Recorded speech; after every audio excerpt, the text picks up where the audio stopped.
May 10th, Unified Year 1925. Magic Major Tanya von de Geerchaf is advancing with a dismal look on her face. No, she's forced to advance. As an Imperial soldier, she should be relishing an attack deep in enemy territory with a plethora of emotions, but all that is on Tanya's mind is the natural human desire to not die. That is probably the inevitable thought of someone compelled to charge by circumstances. Tanya, skillfully casting formulas and causing enemies to burst into gory bloom, is doing her best so that on the surface, at least, she is an utterly fearless field major leading the charge. Break. 04, Fox 3, Fox 3. Fucking hell, 13 is hit. 01 to 10, 11. Cover him. Then hurry up and get him to the rear. It's her unit's radio chatter. The troops are less calm than usual. For them to sound upset during an operation isn't so rare, but exchanges of struggling, frantic curses are uncommon for the veteran 203rd Aerial Mage Battalion. That said, it's not exactly surprising. She looks up at the sky and finds herself fantasizing about punching Being X's head off with her clenched fist. If God exists, he must be some inflexible being like an evil computer. With that thought, she forces herself to freeze any mental effort that doesn't help her survive on the battlefield, and she focuses on combat maneuvers. The sky is full of shells, and crowded doesn't begin to cover it. Like pelting rain or hail, iron is being shot up from the ground instead of falling down. Just a ton of iron. A truly brutal amount of iron is flying toward a single target. If this unending blaze of gunfire in the darkness represents human activity, then I can declare that civilization has, in a way, evolved in the exact opposite of the ideal direction. Hell exists on the Rhine. The trials of purgatory are taking place here today. This is where a human's life is worth the least. No, the lowest price is updated each day after hitting limit down at this nearest station to hell. This is where the god of the dead and evil spirits make bank. A world where human lives plunge into dreadful deflation relative to lead bullets. This is a purgatory where the boundary between life and death is the haziest it ever gets. Distinguished mages are no exception to this rule. Mages are feared on the surface, but the Rhine is also their graveyard. Ferry 01 to CP, we're completely enveloped. We won't last long. What's the situation like? Only mages have trouble dealing damage at 8,000 feet. For fighter planes, that altitude even allows for some comfort. On top of that, the high explosives fired at these aircraft and the dense curtain of anti-air shot could slaughter a mage with ease. Mages deploy magic walls about a meter from their bodies as protective films. If that defends them, it's the same as the mages receiving no damage at all. But though they're magic, these walls aren't so strong. The biggest ordinary single shot a protective film can defend against in a direct hit is 12.7 millimeters. Of course, every mage is a little different, but in a saturation attack, even infantry's small arms can weaken and penetrate a protective film. If they concentrate on defense and funnel more resources into it, a film can withstand up to about 40 millimeters. Even assuming that level of protection, taking direct hits from large caliber shells is impossible. Plus, if they do get hit, they may be dazed and unable to rely on their speed to evade. As a mage's last line of defense, the defensive shell, armor they build with their own power right up against their flesh, is as strong as you might think. But since they can't bend the laws of physics, they have to be ready for shocks from impact. Even dispersed, the shock to the internal organs from a direct hit with a 120 millimeters would render a mage helpless. Even if they were lucky and only blacked out, they would still crash. And probably most of them would get minced where they lie.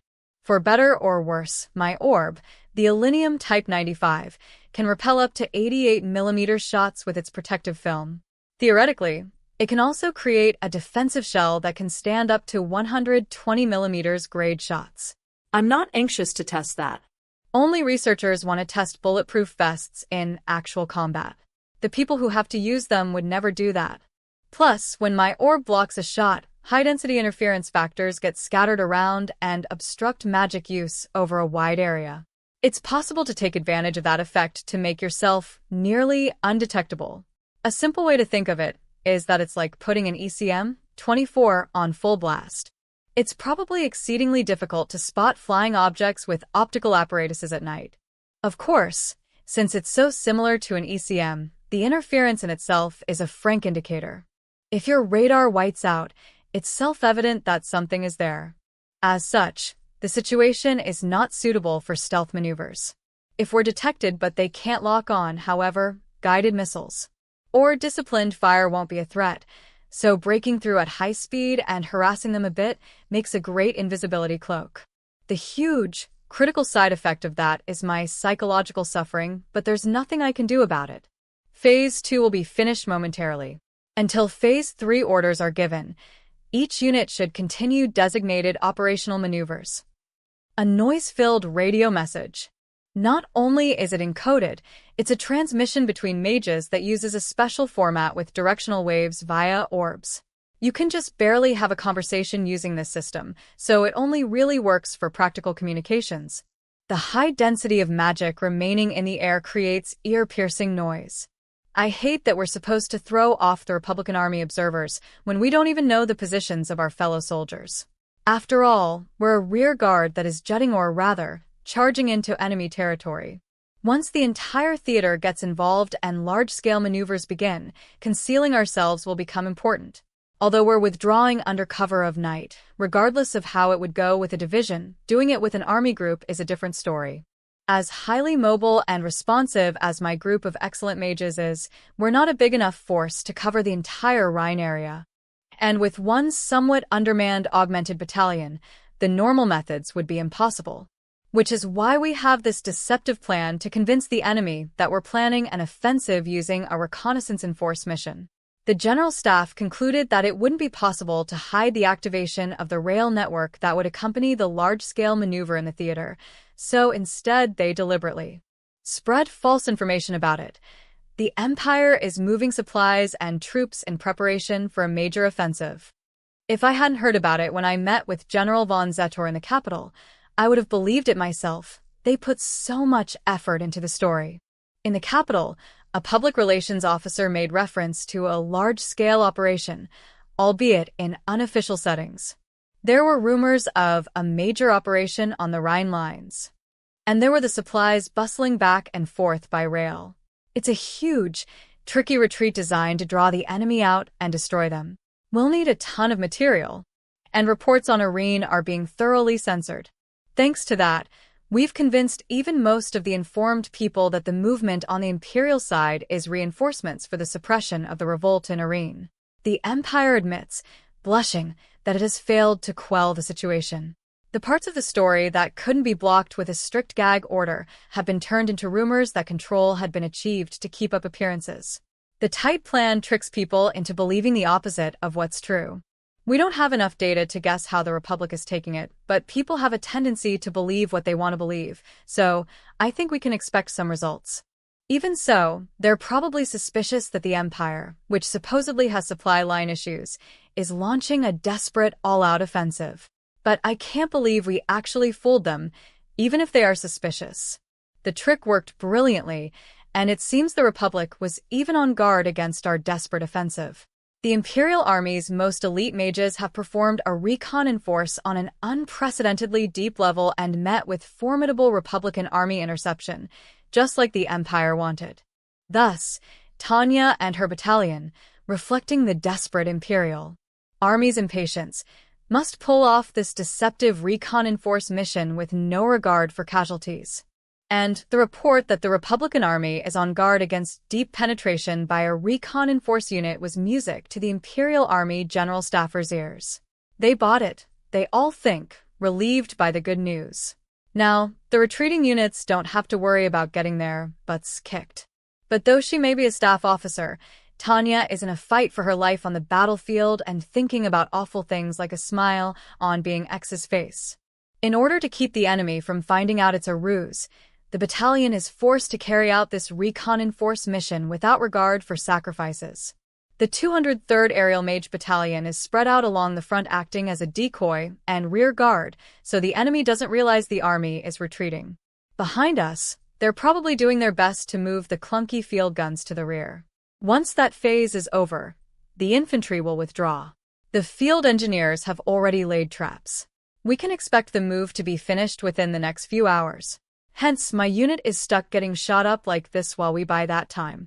The object of the recon-enforced fishing so frequently performed on this front is to find out about the enemy's defensive preparations and positions of their forces. Since both sides see recon as a sign of a major impending offensive, the receiving end would prioritize concealing their troops and not move their reserve forces around in an aggressive way. If that would buy the retreating Imperial Army the time they needed, then Tanya and her battalion had to go in. That's what the orders told them to do.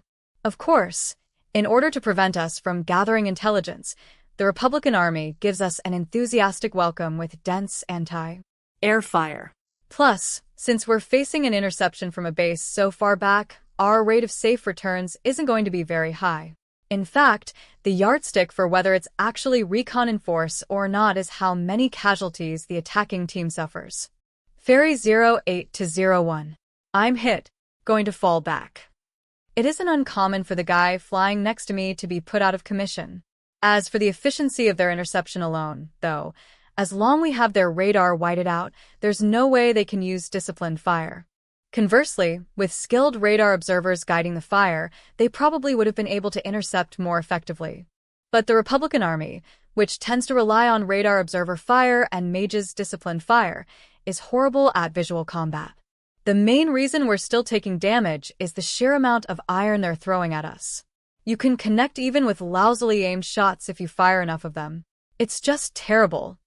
Seeing this extravagance, I realize I should have bought stocks in ammunition companies. I can't regret this oversight enough.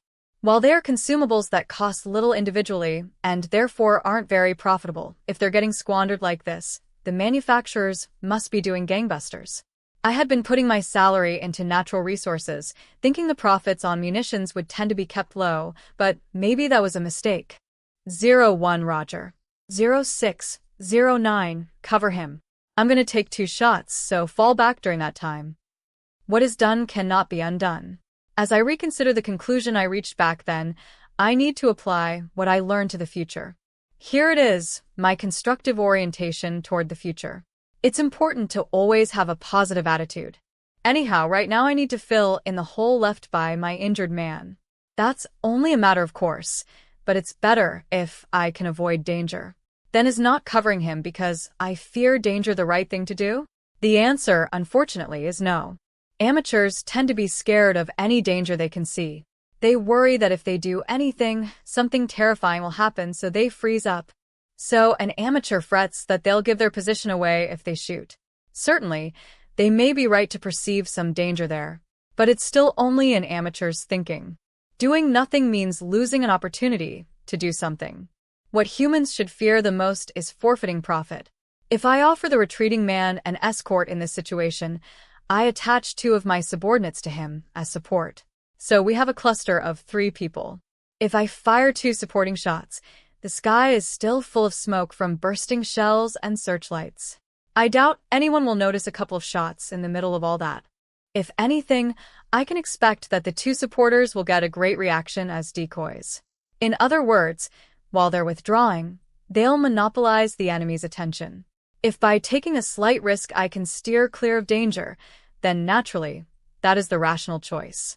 And they do have the chance of falling back to a safe area, so in game theory terms, it's not too bad. It's not zero-sum after all. Best of all, if I send out decoys under the pretext of providing support for a retreating soldier, I can pursue my personal profit while caring about my subordinates. The chances that the idiot who got hit will be saved increase. This is it, a win-win scenario. Commander, it's too dangerous. Of course, my men are pros, so they recognize the danger. They don't want to be decoys.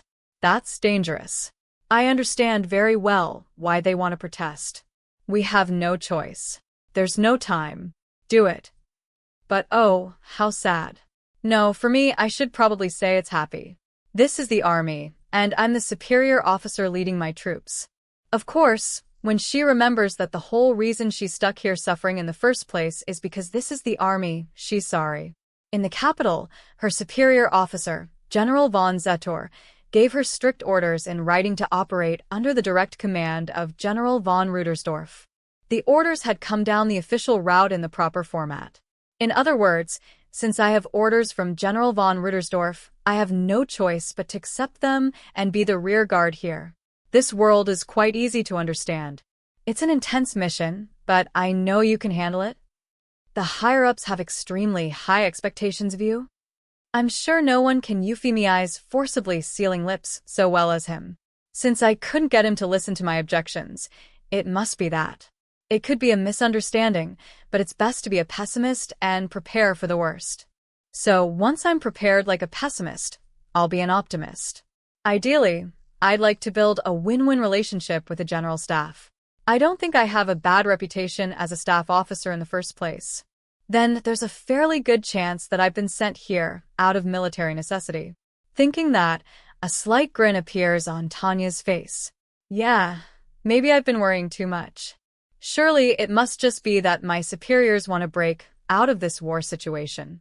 I want to work with both major generals again as soon as the opportunity presents itself. If possible, I'd like a chance to chat with them. Of course, first I have to get out of this. The future is important, but right now, surviving is even more crucial. I quickly load an interference formula from my computation orb into a rifle bullet. I deploy a defensive shell in front of my troops to shield them from the disproportionate shots flying up at us. By interrupting the line of fire, I give them temporary safety. Put another way, even the Republican numbskulls can tell I've used an interference formula to manifest some sort of wall that is blocking their shots. Naturally, they'll realize there is something behind it. At that point, most of the hail of bullets will be aimed that way.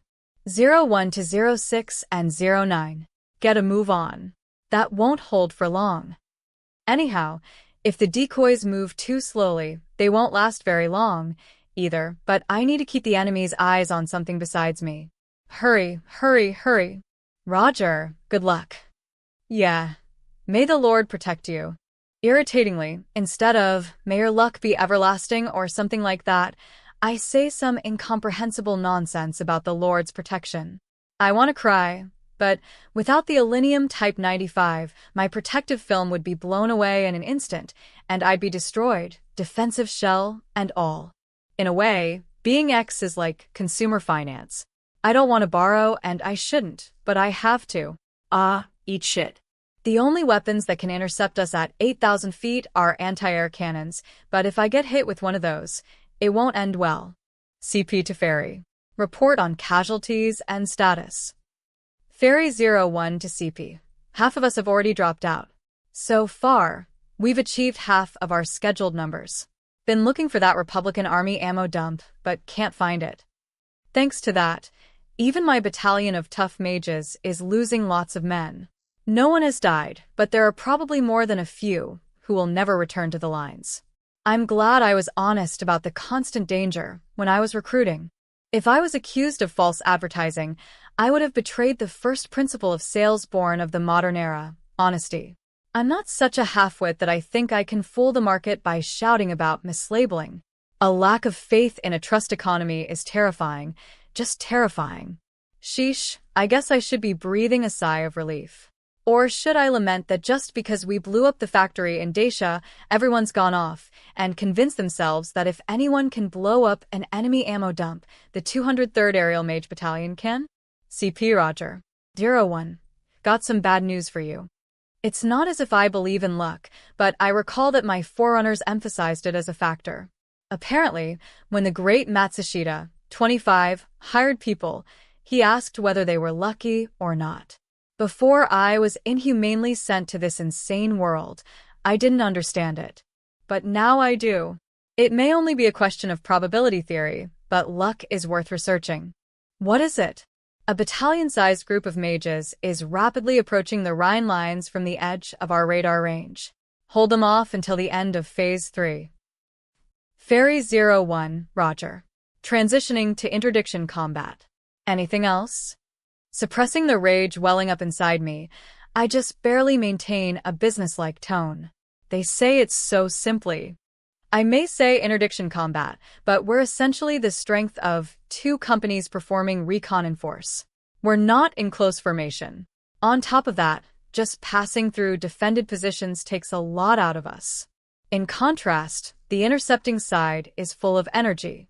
The air we're flying above the firing positions is their home turf, so as long as they don't get hit accidentally, they don't have to worry about that.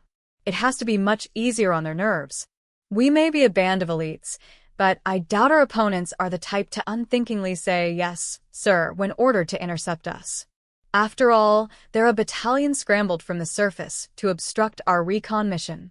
It goes without saying that they're a select team. I don't want to kill myself by wishfully hoping the enemies are numbskulls. The only way to survive is to prepare like a pessimist. You have permission to immediately abort your recon and force mission. And then, that's an interesting thing to have permission to do. It's a fact that permission to abort a mission like this isn't given very often. Certainly, now that we have interdiction combat orders, if the retreat is going according to schedule, aborting this mission would be one way to limit further losses. So it seems rational for the brass to allow it. But think about it. I definitely won't fall back. Or rather, a little thinking tells me military practicality is a trap. If someone offers you a paved road straight to hell, even with good intentions, it's much safer to veer off and drive across the wasteland. I hope that won't be necessary. I'm not an amateur. As an economically minded person who values rational thought, I didn't go through training for no reason. I wasn't built to the specifications of some impractical entity, like being X. I can swear it on the honor of the intelligent winners of evolution, who survived as the fittest Homo sapiens. What? What do you mean? The point of Recon and Force is a survey of the enemy's interception capabilities. If we abort now, we risk revealing the deceptive purpose of the mission. If the Recon and Force ruse to mask the withdrawal fails, the rear guard will have to hold out and buy time till the very end. If we fail to buy time, that's it. What is now an orderly retreat of ground troops will descend into chaos, and they could be trampled. For that reason, we should hesitate to even transmit this sort of conversation, even if it is encoded. Tanya's only choice is to have them move the retreat along as quickly as possible. The side giving the orders will probably order the rear guard to buy time even if they have to get literally wiped out doing it. If I were on the side giving the orders, I wouldn't hesitate to do it that way either. It's logical. If there's a problem with this plan, it's that I'm on the receiving side. Fucking hell. Either way, evading this battalion only to be pursued by every Republican unit on the Rhine front would be way stupider. In other words, considering the risk, staying here is all we can do. I'm not the kind of person who doesn't know the folly of not investing because you're scared of a tiny risk. What matters most is the returns. Since we can't have them finding out until Phase 3 is over, the only choice we have is to take out this intercepting unit and continue our mission. Understood. I'll have them move as fast as they can. Thanks. May the Lord protect you. In the end, I'm relieved that CP is cooperating. Honestly, this is so rough. Now then, in order to survive, I've got to be brave and do my best not to lose to this abnormal world. I have no intention of sacrificing myself in order to keep flying after I can no longer focus, and my will is nearly broken. I'm fighting for my life, and that's it. Okay, attention all hands. We're headed into a countermage fight. Let's teach the fools challenging us a lesson. Jeez. You could have been enjoying a nice break in the rear, but you came to challenge us? Personally, it's hard for me to praise that attitude because I know that unpaid overtime doesn't contribute much to labor productivity. Why would you proactively enter such a pain-in-the-ass battle? I'm a peace-loving person, so this pains me. Surely, there is no one who loves human beings more than I do. And yet, it's rare to be ordered to kill them so often as I am. As a rational, thinking person, it would be embarrassing to curse my fate. Still, I sense some absurdity. It's almost as if the conceited face of being X is about to appear in the back of my mind with all the narcissism of a transcendent existence. Oh God, if you exist, you are surely a rotten bastard. Things really don't go how you'd like. I just want to live a quiet life. Nothing seemed particularly different about that day. Anyone would say so. It was a normal day. No, it was a normal battlefield. If anything was out of the ordinary, it was that there were a few military observers visiting from the Commonwealth to foster friendly relations. But that wasn't enough to register as a blip when everyone's emotions were so exhausted. After chatting with the bigwigs over dinner, the visitors were guided by one of our officers to begin their inspection. For better or worse, it wasn't of interest to the troops. They were so tired they didn't care, so they banished it from their consciousness and went asleep. At that point, the 3rd Mage Battalion belonging to the Republican Army's 22nd Division was already on its ascent. Whether sleeping on the ground or heading into the sky, the soldiers were faithful to their duties. To the mages who took off upon receiving the scramble order, protecting the sound sleep of our fellow soldiers was part of our job. The mission was to eliminate the battalion daring to try recon in force, and we anticipated a secondary objective of assisting ground troops. Our biggest problem was troops not being able to sleep due to harassing sneak attacks, so the importance of the mission to restore tranquility might be difficult for someone who hasn't been on the front lines to understand. Control to all hands. Our guests today are pretty serious. You're going to have your hands full. And the words from the combat controller, though somewhat grave, were overflowing with the confidence that things would work out somehow. If a division or a regiment of mages had forced their way through or infiltrated to attack, it might have been different, but repelling a battalion doing reconnaissance in force wouldn't be so hard. After all, despite the in force tacked on, it's essentially reconnaissance. They would probably withdraw upon making contact. Well, I genuinely had to hand it to the guys charging in that day, though they were really going for it. It takes a lot of determination to get as far as they did. And judging from the size of the unit, they'd make quite a racket with harassing attacks, so we had to stay vigilant. Numbers is a problem in any era. Control, who are the invaders? An augmented battalion. They're already past the 3rd defensive line. It's only a matter of time till they break through the 4th. Usually a recon in force mission would sniff around the 1st or 2nd defensive line positions and fall back. At an attack position, they could expect support, and from the 2nd defensive line, it was still fairly easy to get back to their base. If that was how it went, it would have a limited effect on the front lines, since they were prepared. More than anything, it wasn't something that warranted waking up the officers sleeping in the rear. If we woke up the whole army for every little scuffle with these frequent recon missions done expressly as a feint or to distract us, that would be playing right into their hands. Everyone just hoped we could get enemy engagements done quietly. The little fights between recon and force units and our interceptors happened, so often they were facetiously treated as part of the nighttime scenery. They're too fast. What are the guys on the defensive lines doing? Maybe that's why we hesitated at this enemy coming in so rapidly. It went without saying that they had to be a pretty enthusiastic unit if they were already past the 3rd defensive line. There was a good chance they had located our shelters and frontline command. There were rumors of a desperate Imperial offensive. I was suspicious, but unless the enemy was awfully determined, they wouldn't usually be able to get past the 3rd defensive lines. What's more, usually once the 2nd line is passed, the standby unit is scrambled. We only received sortie orders after the 3rd line was breached, and it was fair to call that an unbelievably slow response. Widespread magic jamming has paralyzed our scouting network, so our response is pretty delayed. And, of course, the controller's voice reflected the frustrating state of affairs. How could it not? The situation was unclear. We were a bit miffed at the urgent order to intercept after being told repeatedly to stand by. I can't believe we're stuck having to stop them before they pass the last defensive line. We risk damage from harassing attacks as well as them taking home intelligence. Inevitably, this state of affairs had everyone feeling ashamed. A battalion of mages may have breached the lines, but the Rhine General Headquarters should have been able to crush them easily. Considering the intelligence they had, though, this was liable to end in disaster. I was sure a few high-ranking officers' heads would roll because the response to the widespread magic jamming was delayed. The radio operators would surely be crawling around unrolling cable to strengthen our communications. And I bet it would be our job to cover them. And apparently the anti-air fire is stuck relying on optical instruments, so watch out, the enemy force might be doing just fine. Roger. Don't want to underestimate an injured beast. Do you have more information about them? Whatever you know is fine. Got anything?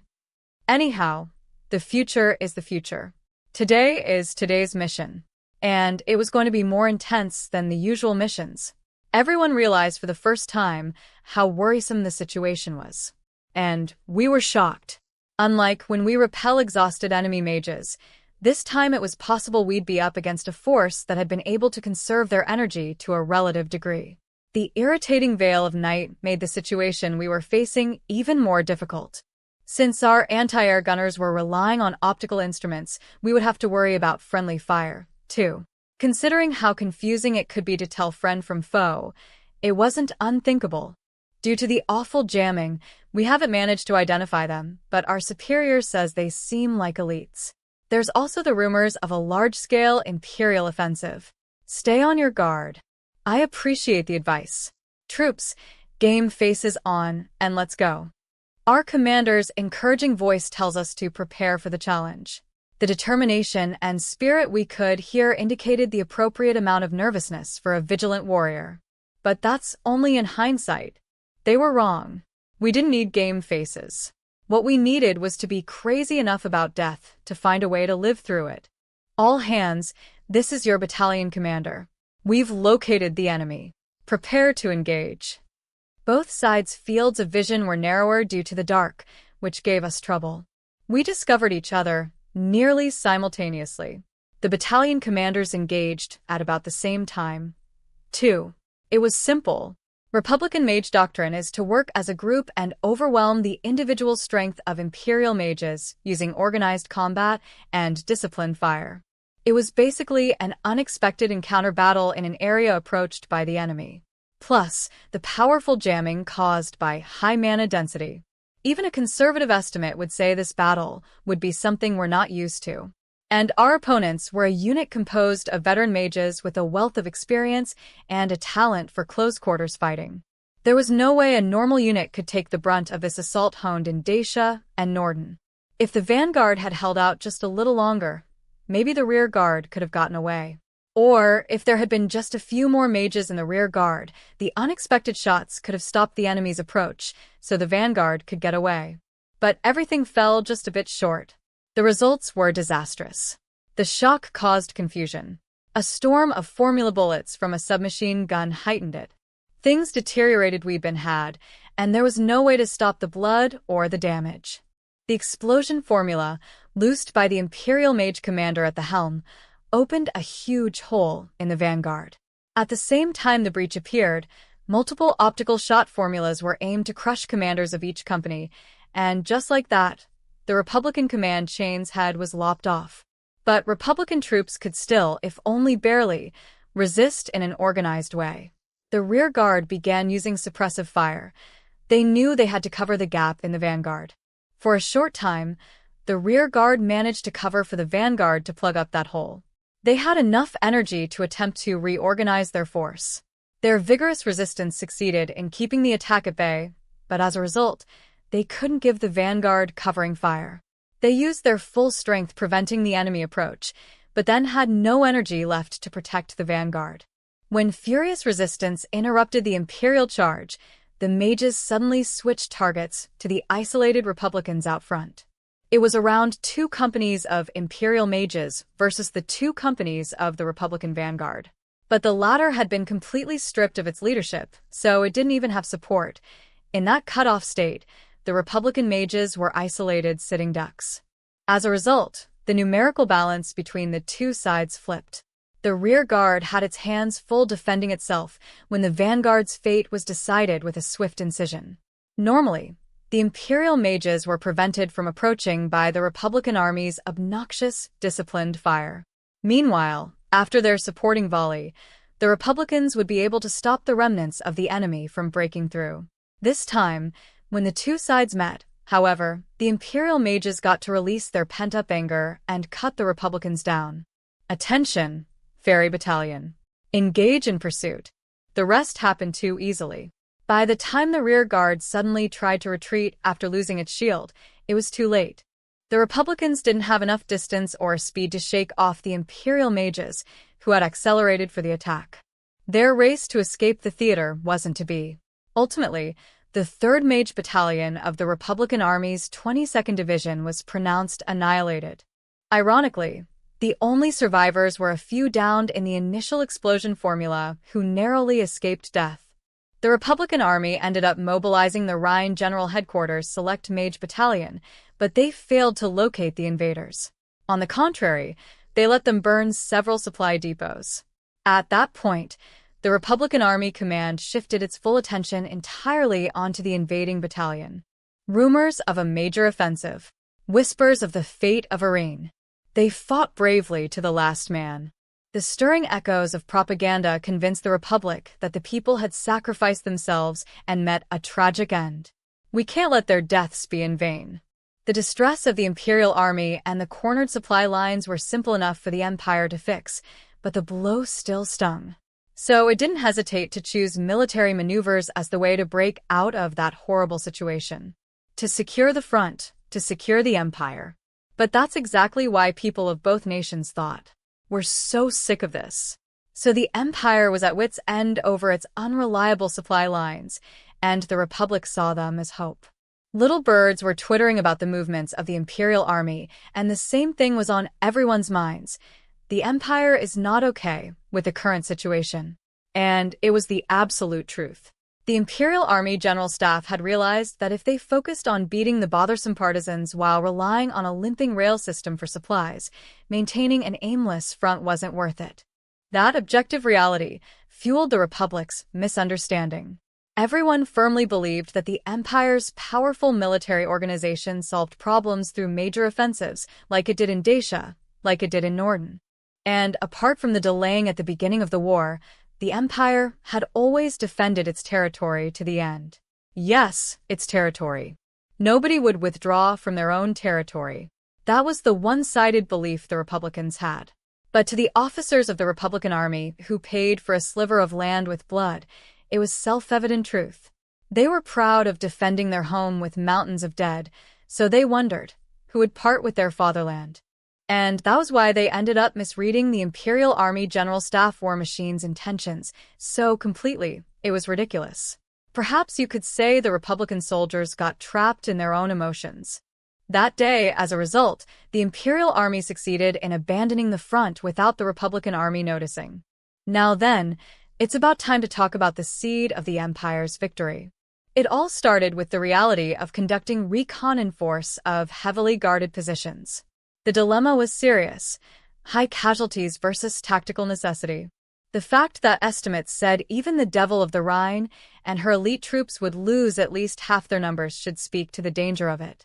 Command and staff officers all understood and struggled with the dilemma that despite that premise, there was an urgent military need for recon in force.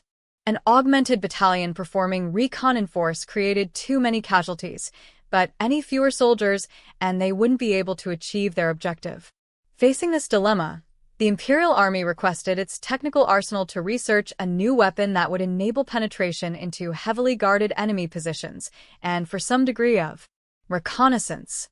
The engineers tentatively suggested a few technical solutions to the problem, and the one that seemed promising was from Aerial Technical Arsenal. They proposed developing a high-altitude recon unit to fly outside the range of anti-air fire. The aerial units that had teams for special recon missions were superior to begin with. To the other departments, however, regardless of the latent potential in aerial reconnaissance, there was one cause for concern. Was it actually possible to achieve with their current level of technology? It may have been easy enough to talk about increasing the altitude, but the technical demands of an aircraft that could fly at high altitude presented a lot of hurdles, and they weren't sure they could handle it. That was the moment Chief Engineer Adelheid von Schugel suggested a methodology and approach from the magic point of view. What about a special apparatus for additional acceleration during recon in force? What the heck is that? The answer to the question that came into everyone's minds when they saw the outline of the problem was simple in a way. Reconnaissance in force requires penetrating the enemy's interception lines. So if one assumes an assault to perform a quick strike and pull out, sending a fast, heavily armed unit would be best.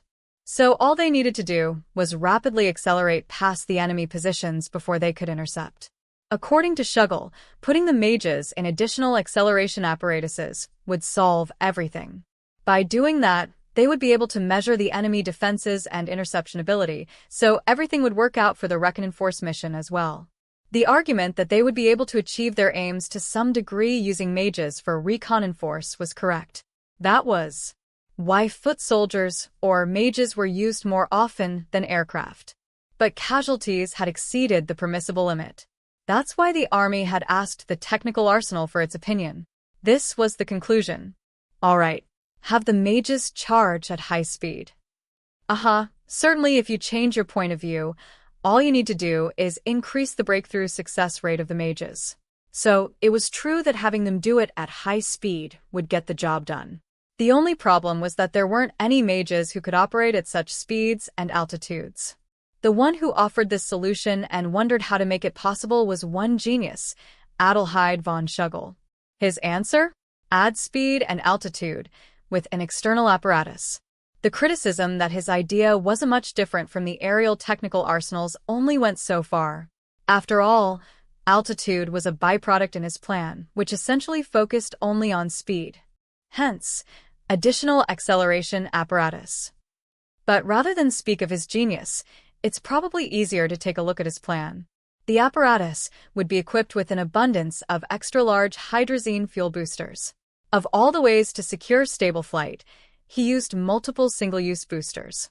And once empty, they would detach along with their external fuel tank, resulting in an even higher speed near the end of the journey.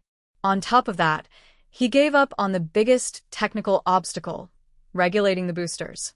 With great decisiveness, he conquered the hurdle by deciding the thing would simply continue on accelerating. Yes, they would just launch it on a straight path. To put it another way, while it was operating, the mage wouldn't be able to adjust the speed at all.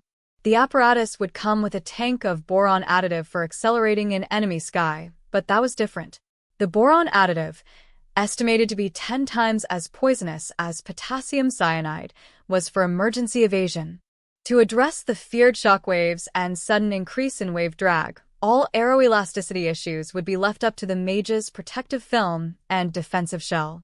The plan was judged to be possible only with unrestrained booster consumption. Aircraft definitely wouldn't work. With an unbelievable supersonic target speed, Mach 1.5, they would be able to leave anything in the dust. And from a purely engineering perspective, it would be easier to realize than a new reconnaissance aircraft. More importantly, it was expected to be ready for actual combat soon. To add one final comment, however, due to the single-use nature of its boosters, the additional acceleration apparatus could fly only in a straight line. After breaking through the enemy position, mages were required to return to base under their own steam. No matter how you looked at it, the thing was a one-way ticket to hell. There's no point in reconnaissance if you can't get back after you go and see. Even if it's technically practical, a thing isn't fit for practical use unless it can be used, right? In a way, you would expect people to voice that concern, but when the whispers started, an officer from an airborne unit murmured an idea that sounded like it came from another dimension. Then what about sending a unit to the rear of an enemy position? He asked. Certainly, it was incredibly dangerous to individuals. It would be nearly impossible to return. An additional acceleration apparatus that couldn't return to base was defective as a reconnaissance vehicle. But why limit its use to reconnaissance? It would be a more reliable way of delivering mages behind enemy lines than par-dropping. And it would get them past any intercepting enemies.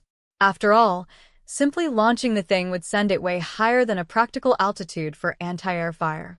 Depending on how it was used, the army could even anticipate sending a company of mages directly to the enemy headquarters to decapitate their operation. At that point, Major General von Zetor from General Staff Service Corps went to visit. The research itself continued under Chief Engineer Schugel, but the General Staff requested fairly detailed progress reports. And when they understood the value of it, they were overjoyed. The guerrilla warfare proponents were especially ecstatic supporters, and they took steps to prioritize proceeding with the plan. The project received literal leverage from the General Staff. With that assistance, a prototype was completed just before the partisans temporarily took over Arene. And it just so happened that the Alinium Arms Type 97 Assault Computation Orb was able to make the critical defense shell and protective film. According to the test personnel who participated in the experiments, the assault orb functioned exactly as they had hoped. Since a measure of reliability had been guaranteed, a first run of 20 mass production models was rolled out in a hurry. With that success, the General Staff made a slight but significant amendment to their decisive battle plan. It was great news for Major General von Rittersdorf's strategy to lure the Republican Army in and destroy them. The apparatus Zetor had spotted while it was in development in tech research was written into the plan.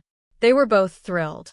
They would achieve what was, in a way, the dream of all General Staff officers. Schrecken und Ehrfurcht. The first phase of the operation, named Shock and Awe, was simple.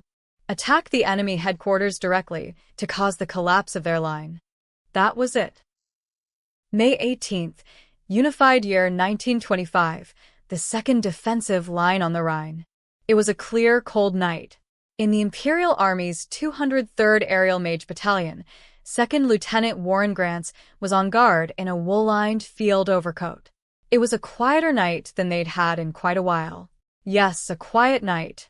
A peaceful time during which he could sit in a chair on standby sipping the coffee provided as part of his field rations. The dark hour was rather tranquil.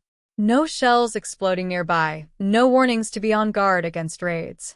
He couldn't even remember the last time they had gone to sleep without hearing so much as rifle fire.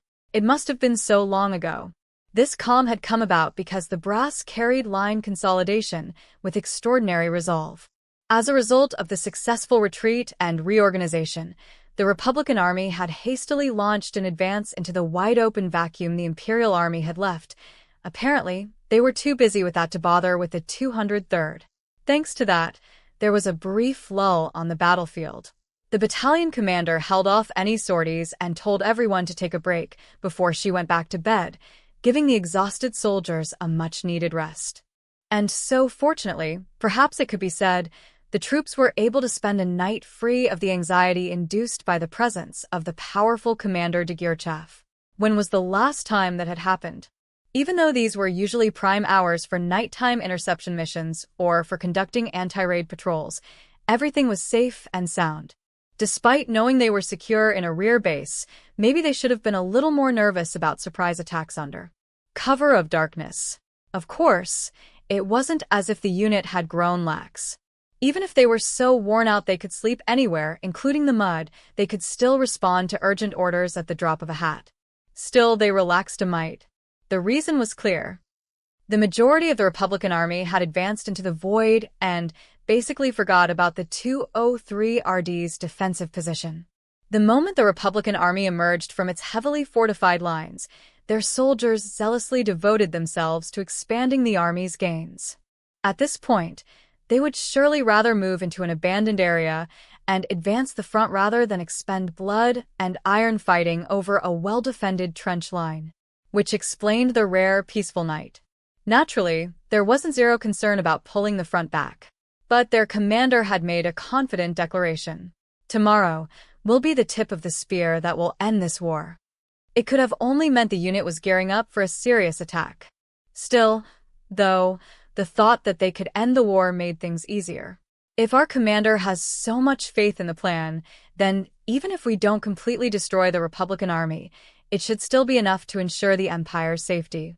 And after that, we can focus on rebuilding the territories ravaged by the war. As Grants reflected fighting so fierce that thoughts of the future were impossible, he received some concerned looks from his comrades in arms. Once he thought about it more closely, it felt like he hadn't paid attention to his surroundings in quite some time. Not that it had actually been that long, but still. He couldn't believe he had so much quiet time. It was more than enough to reflect on the harsher fighting he'd been through. To calm his nerves, he picked up his cup of now slightly tepid coffee. Up until that moment, he'd just been drinking it without paying attention, but the beans were actually pretty good. He'd been told it was ration, but the presence of beans at all was rare. Considering the scarcity of boiled water on the battlefield, coffee was quite a luxury. Since he was on duty, alcohol was obviously prohibited. He was thankful that they had a good supply of the coffee their commander liked. It seemed they had requisitioned a ton of it. It was great that when he wanted to have a good think over a cup, He could do it without resorting to ersatz coffee. Yes, now that he considered them, Grants noticed even the smallest details. I must really be calm, he mused behind a wry smile. The battalion had been reorganized due to the wear and tear from repeated battles. Though their losses were low, it was impossible to get away without a few at least, so even the 203rd Aerial Mage Battalion had taken on replacements and absorbed part of another unit. And in fact, Grants and others like him were originally incorporated as provisional replacements. They'd basically been added upon completion of their training. Surely that was better than being transferred from the familiar unit they'd trained with to struggle in a new one. Anyhow, the unit based on the 203rd was now known as the Imperial Army's 203rd Provisional Composite Battalion on paper. Their call sign was Fairy. Pixies, fairies, not much difference really. Basically, this was just a formality.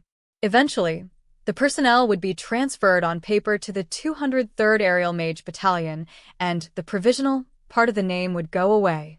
Thinking along those lines, Grants could work out the implications of a temporary reorganization for himself. The higher-ups would do the real transformation after the upcoming operation. Mulling over all this, he quietly sipped his coffee. It was an unbelievably calm night for a battlefield. The view from the trench showed him the same sky he gazed at every night, but for some reason during these quiet moments, it looked surprisingly starry. For someone used to the battlefield, the distinct lack of machine guns and nighttime harassing fire was actually so out of place that it was nerve-wracking. Relax, Lieutenant. You're acting strange. But if he got too worked up, others were bound to notice. I was just thinking how I can finally get some sleep even on the Rhine lines with its storms of steel. I still have a ways to go. Do I seem like a chick with eggshell on its head to everyone else? Sorry, Lieutenant Weiss. It was First Lieutenant Weiss, who had been hit and injured in Arene. The whole battalion was glad to hear news of his smooth recovery and finally welcomed him back the other day. Lieutenant Weiss was the sort of guy who looked out for the whole unit in one way or another. Everyone felt more shored up when he was around. And even though Grants was the only officer who really needed to be on duty, Weiss was helping out in an effort to regain his combat instincts after some time away. It helped relieve a lot of the tension. The main enemies of a sentry are boredom and nerves. Grants couldn't have been more grateful that a senior officer kept them at bay. Well, it's not like I don't understand how you feel. I can't calm down either. The first lieutenant shrugged. From the casual gesture, Grants gathered that his wound was no longer causing him any problems. The other day, to celebrate his release from the hospital and hone his rusty skills, Lieutenant Weiss had a mock battle with the commander. Even if that's all he can do right now, I'm relieved he recovered. Then Grant suddenly seized upon one thing Weiss had said. He can't relax either? So you feel like something is off, too? Of course. This battalion has been on the front lines ever since we mustered. Weiss smiled bitterly and drained his coffee. He had been through hard fighting, but the smile on his face was one of amusement. Why, though? That question came into his mind for the first time in a while. Compared with everyone else, Grants's time on the battlefield had been so short, but it already felt like he'd been living like this for half his life. Honestly, when he thought about it, the days had been jam-packed. Oh, you don't know, huh? Upon seeing Grants's questioning look, Weiss suddenly seemed to remember. He'd been thinking that the youngster knew what he was talking about, but it hit him that he and the other new recruits had only recently reported for duty. He wasn't one of the grognards from the early days of the battalion. New arrivals learned the stories of the unit from the senior members. These guys had been incorporated so hastily that no one had been able to take the time for these basics. After their baptism in combat and surviving calamitous artillery fire, the members of the battalion finally had some time to talk to one another. Actually, this is more or less what we were told during the recruitment process, Weiss realized and cracked a smile in spite of himself. This is a good opportunity. Let's talk about the old days. We have the time. It's a perfect chance for us to get to know how the other thinks. Weiss had an orderly bring them more coffee and sat on the desk, looking up as if he were reminiscing. I didn't realize the first lieutenant could make expressions like that, Grants thought suddenly, looking at his senior from the side. The Weiss I know is always wearing his first lieutenant mask. It hit him again that although he had grown used to life in the battalion, his time there hadn't been very long at all. Did you know I was originally in the Eastern Army? No, I never heard that before. Grants and the other recruits had come straight out of their accelerated schooling. In fact, they graduated early and were hurled onto the front lines that very minute. He remembered again how little time there had been. Under normal circumstances, he would have heard stories about the service of his seniors as part of getting to know the unit, but this was his first time. Up until this moment, they'd been gripping their guns so tightly that neither Grants nor any of the old guard had noticed. All right. Weiss nodded and began to recite something with a smile. We guide him always, abandon him never, go where there is no path, never yielding, forever on the battlefield. Everything we do for victory. We seek mages for the worst battlefields, the smallest rewards, days darkened by a forest of swords and hails of bullets, and constant danger with no guarantee of survival. To those who return go the glory and the honor. Sound familiar? Weiss asked with his eyes. But he could tell without an answer that Grants didn't understand. I don't even need to ask, Weiss thought, and continued his story. That's what we were told when we volunteered for the 203rd. Don't expect to come back alive. His wry smile contained a multitude of emotions. There was regret, a little self-mockery, a flood of nostalgia. Sentiments that probably all the senior members of the battalion shared. I was younger. I overestimated my ability and stupidly thought I could be a hero. Mages always overestimate themselves. No, Lieutenant. I don't think you dash. Nah, it's fine. I'm just telling the truth. That's when the major knocked me flat. Our training was really like being born again. Kicked around on a snowy mountain where complaints were futile, targeted by artillery, and as if to finish them off, forced to fly so high they could barely breathe. I really can't believe I made it through that, he murmured, shuddering at the horrors of his past. If the commander called something that nearly gave him 2 heart attacks training, then training it was. If she called a drill with the artillery that included some live rounds practice, all they could do was resign themselves to the truth. Their schooling was so rigorous that it may very well have been more terrifying than actual combat. In his position as second in command, Weiss was more painfully aware than he wanted to be that training costs money. Their battalion had already gone through a scraggly regiment's worth of annual exercise budget. The amount generously spent on exercise is a rare exception under Major von de Geerchaf's command given her hatred of waste was considerable. He had never once wondered what sort of battle she was anticipating. Still, after his mistake in Dacia and redeeming himself in Norden all the different combat experiences he'd had, he finally understood to some extent what Major von de Geerchaf's vice commander had learned was a simple principle. By thoroughly training them and then accumulating further instruction in the form of combat experience, Major von de Geerchaf was hardening her battalion into a battle-worthy unit step by step, attempting to educate them while carrying out missions and racking up achievements. In a way, you could say she was trying to whip her hastily formed battalion into elite shape. That's why he'd heard her and wondered at the time if he'd heard wrong, rail against the idea of allowing a lower standard of discipline due to the addition of new recruits. In fact, he probably should have been surprised she even took on the assignment of rearing Grants and the other newbies.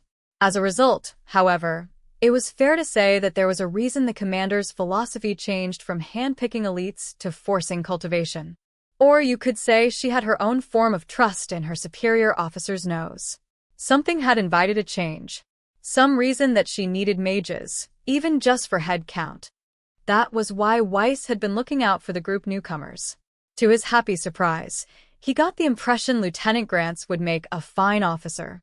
That was why, even if Major von de Geerchaf wasn't grumbling, he wanted to tell the new recruits how things really were. That was his way of showing kindness. May 21st, Unified Year 1925, Imperial Army General Staff Office, Dining Room 1 Army. Major General von Rittersdorf had heard that General Staff Office meals were prepared with the same budget and ingredients as on the front lines, for the extremely persuasive reason that it wouldn't do for soldiers back from the battlefield to be jealous of the food in the rear. That's what he'd heard, But he wondered, as he washed down a bite of bone-dry K-brat with some water, whether frontline food was perhaps better than what he had been served. I doubt the food committee that came up with this even tried any for themselves, was his calm impression, dripping with the brand of cynicism particular to those with plenty of combat experience. Knowing them, they came at it purely from a nutritional point of view, debated at length, considered all the details of securing production costs and ingredients. During all that time, I'm sure not a single person paid any attention to the crucial element of flavor. That has to be it. He aired his complaint as a sigh, cleansing the lingering crumbs and awful flavor from his mouth with another drink. Who would think to mass-produce this stuff? That said, across from him, Zetor had resigned himself to accepting the bread and ate it with a straight face. Perhaps resignation is the best spice for this, thought Ruttersdorf as he decided to set aside his myriad grievances with the bread. Their plan was proceeding almost exactly according to schedule. They were perfectly prepared for their escape forward. Operation Schrecken und Ehrfurcht, shock and awe, was mere seconds away from launch. Ever onward. We have no choice but to advance. Are we going to eat in silence?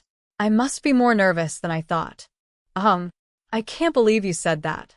Nervous? I always thought you, at least, were a stranger to nerves, Zetor. I could say the same. I'm surprised you're nervous. The pair bantered as they had since their college days. But Ruttersdorf wasn't averse to admitting he was anxious. The fate of their fatherland hung on this operation. If the revolving door didn't work as planned, if they failed to cut off the enemy's head, they would be forced back to square one. Still, he thought, the only way out of this for the Empire is to keep moving ahead. We must advance. The only thing they could do was escape forward. Onward. Onward still. We'll blaze a trail for the fatherland. We'll smash everything that stands in its way. Oh, we swear to forge the future of our fatherland. Comrades, lead the Empire to victory. The same day, the Rhine lines. Major von de Geerchaff to all hands. It is now 1,700 hours. At the appointed time of their sealed orders, having synced watches with her adjutant, Tanya solemnly reports the hour. I agree. First Lieutenant Weiss, Tanya's second-in-command, attests. After making sure all the officers present are prepared to log the contents with no room for misunderstanding, Tanya nods and draws the knife at her hip. All right, let's open it.